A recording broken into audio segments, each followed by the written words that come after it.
check out our new sponsor, the Health Blaze. All the information is in the description. Use the promo code above. Goodfellow Unboxing at 18% off of all their natural products from deodorant, pomade, toothpaste, and much, much more. And they have additional discounts on their website as well. That's thehealthblaze.com. Starting December 20th. That promo code is good for 18% off. We go.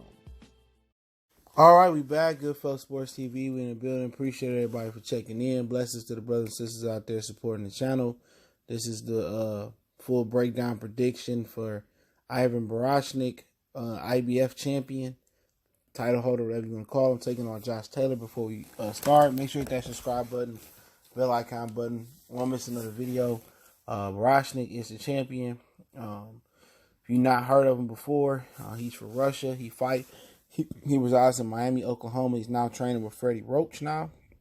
He used to train with Pedro Diaz, old Rican Dial coach, and Miguel Cotto coach.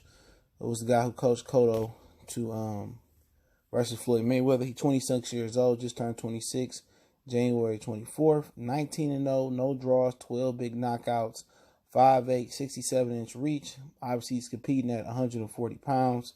He beat Anthony Gitt in round 1 of the World Boxing Super Series tournament. And, he beat Peter Petrov is his notable victory. He TKO'd him, but other than that, it's not a lot of prominent guys on this resume. It's not the worst resume I've ever seen, but he moving. He moving up nicely, and he a good athlete, man. He got some of that endless stamina that you hear about, talked about with Usyk. That's one thing that stands out to me, and he's very tenacious as well. And kind of go over to his counterpart, talk a little bit about Josh Taylor, one of my favorite current fighters, especially from the UK. But overall, he's 5'10", 69.5-inch reach, and he's 14-0, no draws, 12 knockouts. On his fight is taking place in Glasgow, in Taylor's backyard.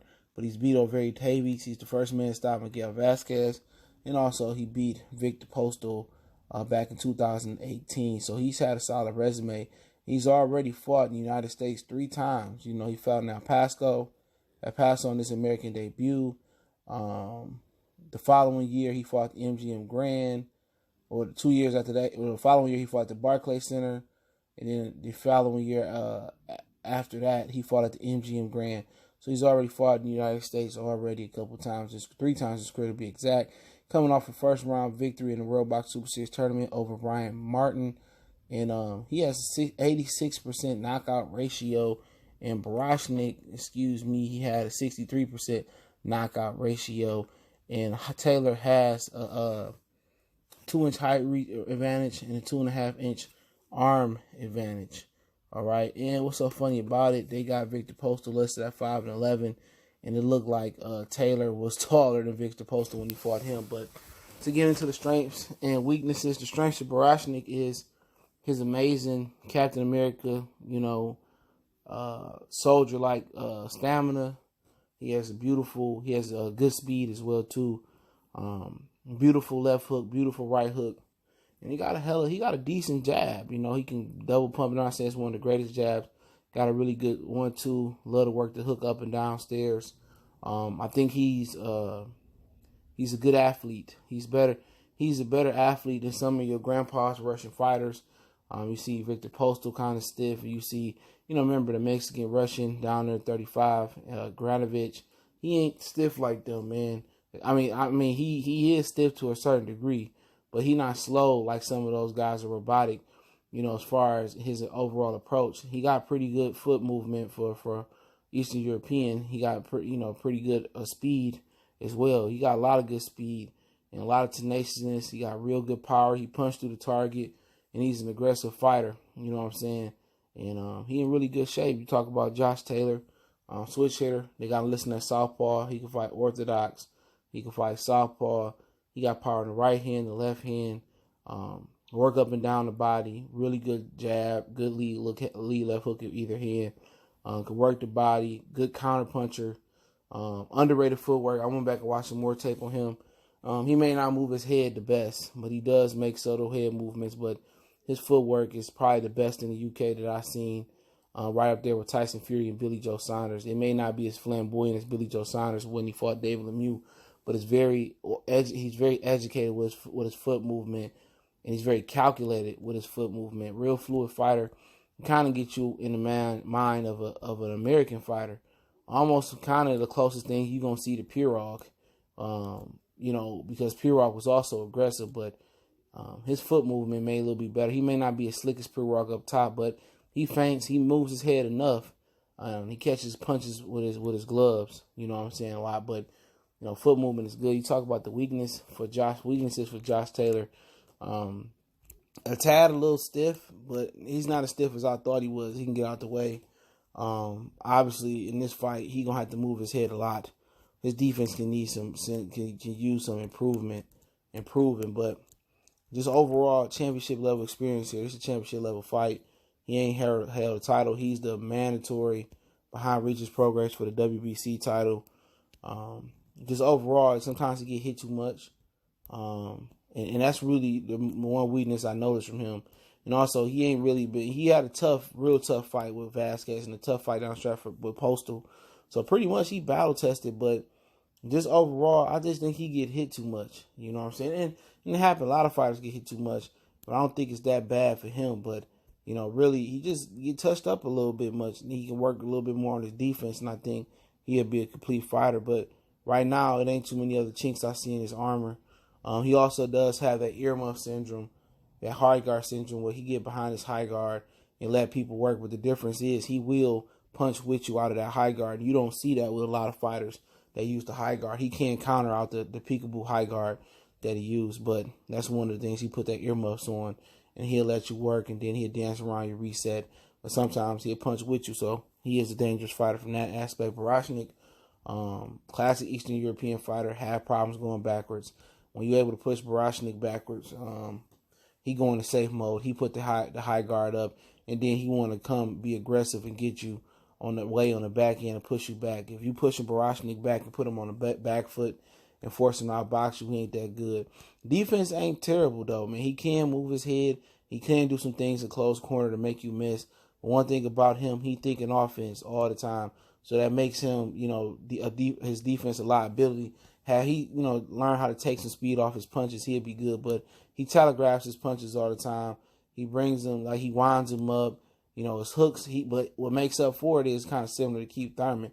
He got real good athleticism in his hands. He got real good hand speed. So he able to catch a lot of guys with his hooks. He really putting his whole body, torso, legs.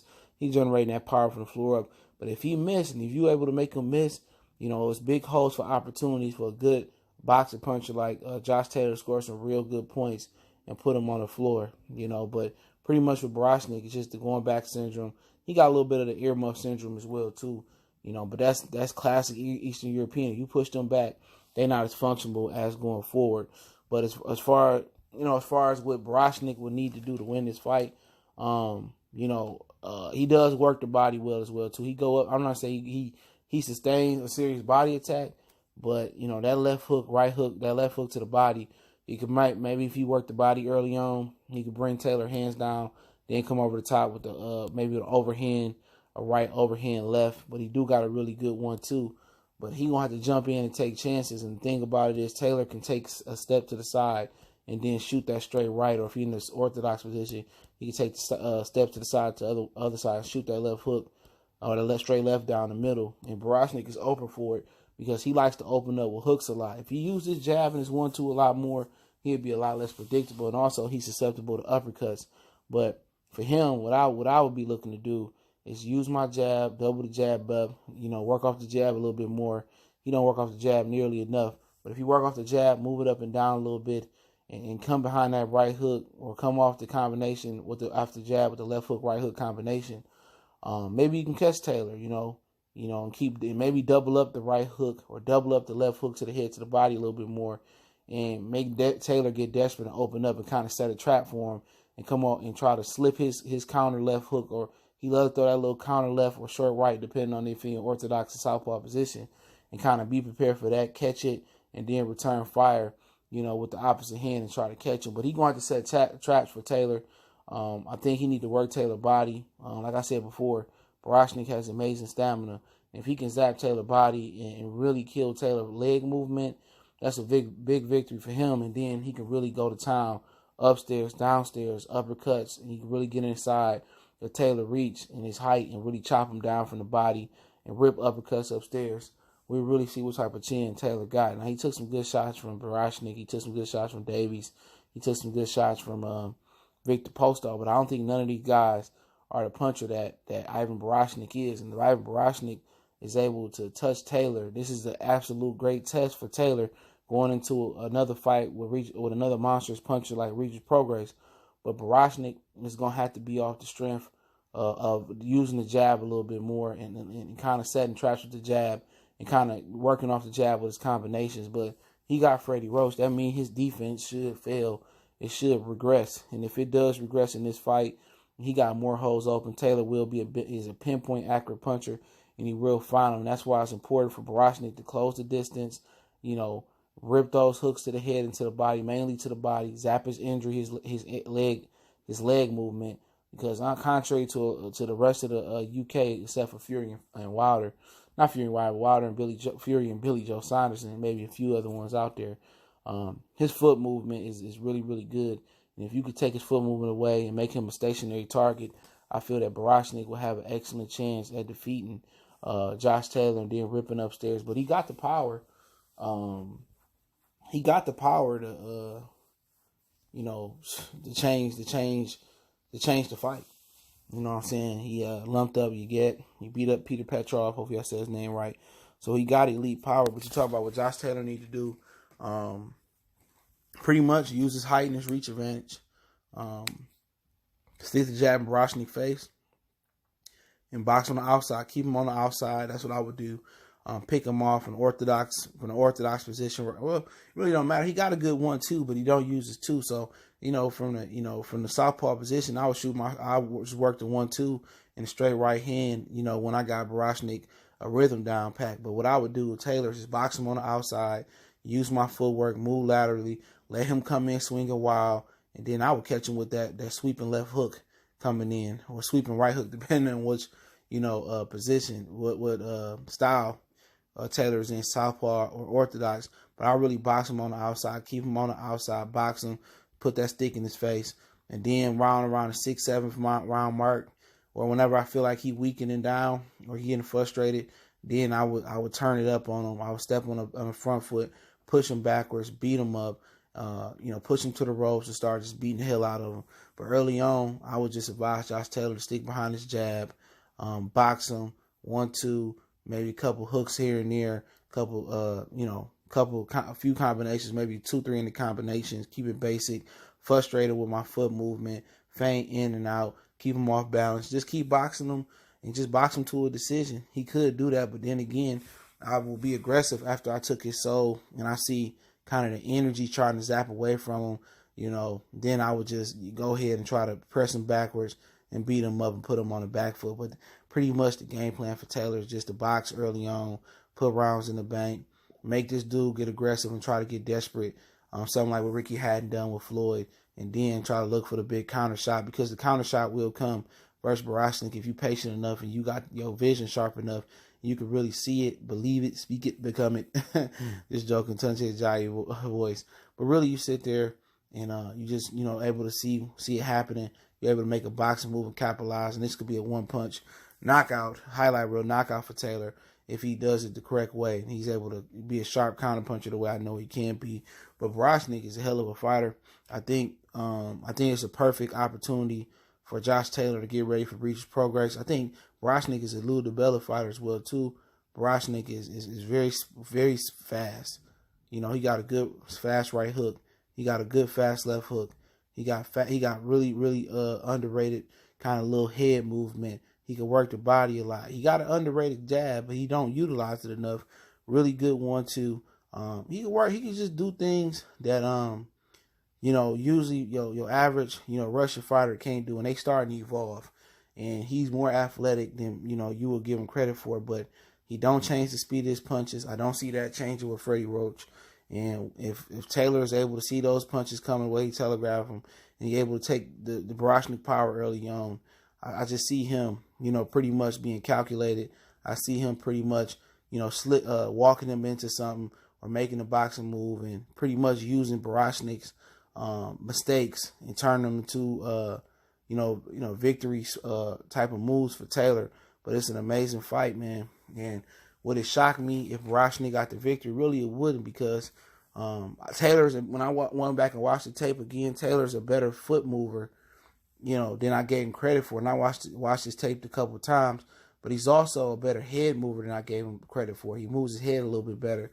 So just looking at that kind of gave me a little bit more confidence that he can go ahead and take the victory. But I'm going to go ahead and pick Josh Taylor. I'm going to say he's going to stop Baranchyk around the 11th round. I think he can stop him around the 11th. If not, I think it's going to be unanimous decision. I think Baranchyk got a pretty good chin. So I'm going to go ahead and say unanimous decision, Taylor. I think he a decision Baranchyk, man. If he stopped Baranchyk, I would be a little bit surprised, but not really, not in the way that Baranchyk fight, a little bit wild mongoose-like. But, hey, he's a strong fighter. I got Josh Taylor, unanimous decision. Don't forget to check out our sponsor, The Hellblaze, at thehellblaze.com. Promo code GoodFellow1Boxing. Get you 18% off the 100% all natural products, soaps, lotions, foot soaks, bath bombs, deodorant, toothpaste, hair pomade, much, much more. The website, promo code in the description. If you email me who you think gonna win, I'll send you a first person to email me that. I send them a gift card to The Hellblaze. $20 this time. But other than that, don't forget me on Facebook, Instagram, Twitter. Reach out to the email if you have a business question, inquiry, sponsorship, or video request. Appreciate the love and support. Hit that subscribe button, bell icon button. Check out the Patreon. If you want to make a donation, just share the video. It's the best donation you can make.